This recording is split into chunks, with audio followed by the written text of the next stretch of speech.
میں چند سیکنڈ کے اندر یہاں سے وہاں پہنچ جاتا ہے. جی اس کو جانے اور آنے کے لیے وقت نہیں لگتا, اس کو جانے اور آنے کے لیے وقت نہیں لگتا, چند سیکنڈ کے اندر یہاں سے وہاں, وہاں سے یہاں چلا جاتا. تو حضرت معروف کرخی رحمۃ اللہ علیہ فرماتے ہیں یہ کیا کرامت ہوئی, یہ تو شیطان بھی کر لیتا ہے. مشرق سے مغرب, مغرب امریکہ سے جاپان, جاپان سے امریکہ, سیکنڈز کے اندر چلے جانا شیطان بھی کر لیتا ہے. یہ کرامت کیا ہوئی؟ تو لوگ عرض کرنے لگے حضرت پھر کرامت ہوتی کیا ہے؟ تو حضرت معروف کرخی رحمۃ اللہ علیہ فرماتے الکرامت الاستقامت فی الدین. کرامت یہ ہے کہ جو دین کا کام آپ اپنا لیے ہیں اس میں ثابت قدم رہنا, دلمل نہیں ہونا, پھر ناغا نہیں ہونا, پابندی کے ساتھ کرنا. جب جو کام شروع کر دیے ہیں تو پھر اس میں قدم ڈگمگانا نہیں, ایک ساتھ مسلسل کرتے چلے جانا. اور دنیا کی کوئی طاقت آ جائے, بیماری آ جائے, فاقہ آ جائے, پریشانیاں آ جائے, تقاریب آ جائے, لوگوں کی مربتیں آ جائے, چاہے کچھ آ جائے, وہ دین کے کام میں پھر رکاوٹ نہیں آنا, وہ دین کے کام میں پھر رکاوٹ. ہم دیکھتے ہیں اکثر کہ مسجد میں اگر کوئی مولانا تقریر کر دے جمعہ میں پرجوش کہ بھئی مسجد کے اخراجات نہیں چل رہے ہیں لہذا آپ لوگ ایسا دیں, بلکہ پرجوش اللہ کی راہ میں خرچ کرنے کی تقریر کرتے ہیں, تو اس وقت لوگوں کے دل میں آتا اور فوراً 100 کے نوٹ نکال کے سارے مصلی ڈال دیتے. لیکن اگلے جمعے تک وہ جذبہ ٹھنڈا پڑ جاتا, 2-4 جمعے اگر دیں گے تو دیں گے, اس کے بعد پورے ٹھنڈے پڑ جاتے, پھر 5 کا سکہ بھی ملتا نہیں ملتا کبھی. تو یہ استقامت نہیں. استقامت رہنا, قدم ڈگمگانا نہیں. جو ارادہ کر لیے تو پھر اس کے اندر ناغا نہیں ہونا. اب دیکھیے الکرامت والاستقامت فی الدین, کرامت یہ ہے کہ دین کے اندر ثابت قدم رہنا, قدم نہیں ڈگمگانا. پہلی استقامت ہمارے حضرت سیدنا خواجہ معین الدین چشتی رحمۃ اللہ علیہ کی پہلی استقامت اور کرامت یہ ہے کہ جب وہ اپنی دنیا کو چھوڑ کر اللہ والے کے ہاتھ میں ہاتھ دے دیے تو 20 سال تک اپنی زندگی اپنی نہیں سمجھ کر 20 سال اپنی مرضی کو ان کے حوالے کر دیے.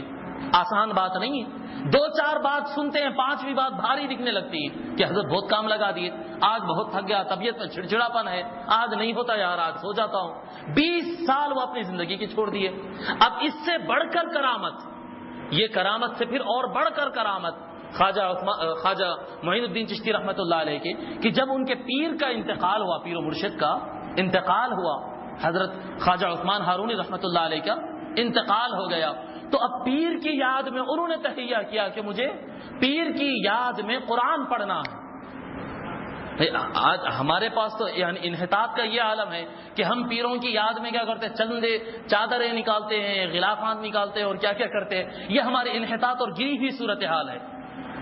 بڑی صورتحال یہ تھی اور اونچی اور اعلیٰ ایمان کا معیار یہ تھا کہ جب بزرگوں کی یاد ہو تو ان کے لیے قرآن پڑھا جائے, ان کے لیے نمازیں پڑھی جائے, ان کے لیے اچھے کام کیے جائے. تو حضرت خواجہ معین الدین چشتی رحمۃ اللہ علیہ کا جو عمل تھا میں بتا رہا ہوں آپ کو, جب پیر کا انتقال ہوا تو 20 سال پیر کے انتقال کے بعد سے 20 سال تک روزانہ صبح میں ایک قرآن اور شام میں ایک قرآن پڑھا کرتے تھے. کتنا مشکل کام ہے اندازہ کریے. روزانہ دن کے اوقات میں ایک مکمل قرآن 30 پارے پڑھنا, اور شام کے اوقات میں رات ہو جائے, سورج ڈوب جائے تو رات میں بیٹھ کر ایک قرآن پڑھنا, 30 پارے دن میں 30 پارے رات میں, 20 سال تک بلا ایک ناغا کیے کہ حضرت خواجہ معین الدین چشتی رحمۃ اللہ علیہ پڑھے. الاستقامت فی الدین, یہ کرامت ہے حضرت معین الدین چشتی رحمۃ اللہ علیہ. بہرحال آپ کے مجاہدات رہے, آپ کے ریاضات رہے, اس کے بعد آپ وہاں سے نکلے, حضور صلی اللہ علیہ وسلم کی زیارت کیے, وہاں سے آپ کو اشارہ ہوا, حکم ہوا کہ ہندوستان جانا ہے, ہندوستان میں دین اور دعوت کا کام کرنا ہے. چنانچہ وہ سارا کچھ چھوڑ کر ہندوستان پہنچتے, دہلی گئے, اجمیر میں رہے اور دیگر علاقوں میں بھی رہے, بالآخر اپنا ٹھکانہ اجمیر شریف بنا لیا. واقعات تو کافی طویل ہے. یہاں پر آنے کے بعد حضرت معین الدین چشتی رحمۃ اللہ علیہ مقامی زبان بھی سیکھے. دیکھیے جس علاقے میں آپ کو کام کرنا ہے اس علاقے کی زبان سیکھنا, اس علاقے کے کلچر کو اور ماحول کو جاننا ضروری ہے. ہم اس کے بارے میں جانیں گے. اب جیسا کہ ہمارے مسلمانوں کا ماحول ہے, میں اپنی بات بتاتا ہوں. ایک مرتبہ میں ٹرین میں سفر کر رہا تھا, غالباً دلی جا رہا تھا, بنگلور جا رہا تھا, مجھے برابر یاد نہیں ہے. میں ٹرین میں سفر کر رہا تھا تو ایک ہندو مجھے ملا جو کہ تروپتی کا رہنے والا تھا. بڑی مشکل سے اردو بولتا تھا, زیادہ الفاظ انگلش بول رہا تھا, انگلش کا ٹیچر تھا وہ, اس کو اردو نہیں آتی تھی, بڑی مشکل سے اردو بول رہا تھا. تو وہ مجھے بتایا کہ آپ لوگ کا دین صحیح ہے. کافی دیر ہم میں گفتگو رہی. وہ مجھے بتا رہا تھا کہ آپ لوگ کا دین صحیح ہے، اچھا مذہب ہے آپ لوگ کا، بہت اچھے تعلیمات ہے آپ لوگ کے، مگر قصور آپ لوگ کا ہے کہ آپ لوگ ہندوؤں کے سامنے اپنا دین بتاتے ہی نہیں۔ اس کا کہنا یہ تھا۔ آج جو ہندوستان کے اندر یا پوری دنیا کے اندر مسلمانوں کے بارے میں غلط فہمیاں پیدا ہوتی ہیں، اس کی وجہ بتا رہا تھا وہ۔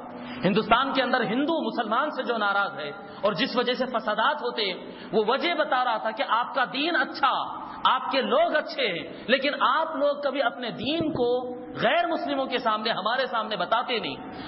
میں اپنے طور پر تیلگو میں اور انگلش میں جو کتابیں اسلام کے مجھے ملے، میں پڑھا اور مجھے سمجھ میں آیا کہ آپ کا دین بہت اچھا ہے، مگر کیا کریں، قصور آپ لوگ کا ہے۔ آپ لوگ دین بیان کرتے تو اپنے مسجدوں کے اندر اور اپنی ہی زبان میں بیان کر لیتے ہیں، ہمارے لوگ کو سمجھ میں آتا نہیں، اور آپ کے دین کے بارے میں دیگر مذہب والوں کو غلط فہمیاں رہتے ہیں، ان کو پتہ ہی نہیں چلتا کہ دین اسلام کی تعلیمات ہے کیا۔ تو کسی بھی مقام پر رہتے ہیں، کسی بھی مقام پر کام کرتے تو اس علاقے کی زبان کو جاننا نہایت ضروری ہوتا۔ اللہ تبارک و تعالیٰ فرماتا ہے وما ارسلنا من رسول الا بلسان قومه، جب کبھی ہم، اللہ تبارک و تعالیٰ فرماتا ہے جب کبھی ہم نے کسی رسول کو بھیجا ہے تو اس کی قوم کی زبان کے ساتھ بھیجا ہے۔ جس قوم کے درمیان رسول کو بھیجا ہے تو وہ جو قوم بات کرتی تھی وہ گفتگو سکھا کر بھیجا ہے، نئی زبان میں نہیں بھیجے۔ حضرت معین الدین چشتی رحمۃ اللہ علیہ ہندوستان آئے تو سب سے پہلے یہاں کی زبان سیکھے، یہاں کے کلچر کو جانے، یہاں کے لوگ کے مزاج، ان کی طبیعت، ان کی نفسیات سے واقف ہوئے، اس کے بعد دین کا کام کیے۔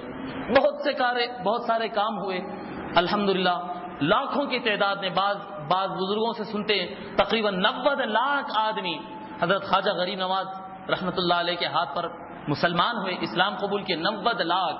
اور اب اس سے اندازہ کر سکتے ہیں کہ جتنے لوگ ہندوستان کے اندر مسلمان ہیں، آپ یوں کہیں کہ اگر اس دور میں آج سے اگر 800 سال پہلے اگر 90 لاکھ آدمی مسلمان ہوئے تھے 800 سال پہلے، تو اب یوں کہنا پڑے گا کہ ہندوستان کے اندر جتنے مسلمان بستے ہیں اس میں کہ 60-70% لوگ ان کی وجہ سے مسلمان ہیں۔ باقی بزرگوں کے ہاتھ سے بھی لوگ مسلمان ہوئے، لیکن سمجھ میں یہ آتا کہ اس تعداد کے اعتبار سے کہ اس زمانے میں اگر 90 لاکھ مسلمان ہوئے تھے، پھر ان کے سلسلے سے پھر یہ بھی ہے کہ ان کے جتنے خلفاء تھے، مریدین تھے، ان کے سلسلے والے کام کرنے والے تھے، ان کے ہاتھ پہ بھی لوگ مسلمان ہوئے، وہ بھی انہی کا فیض تھا۔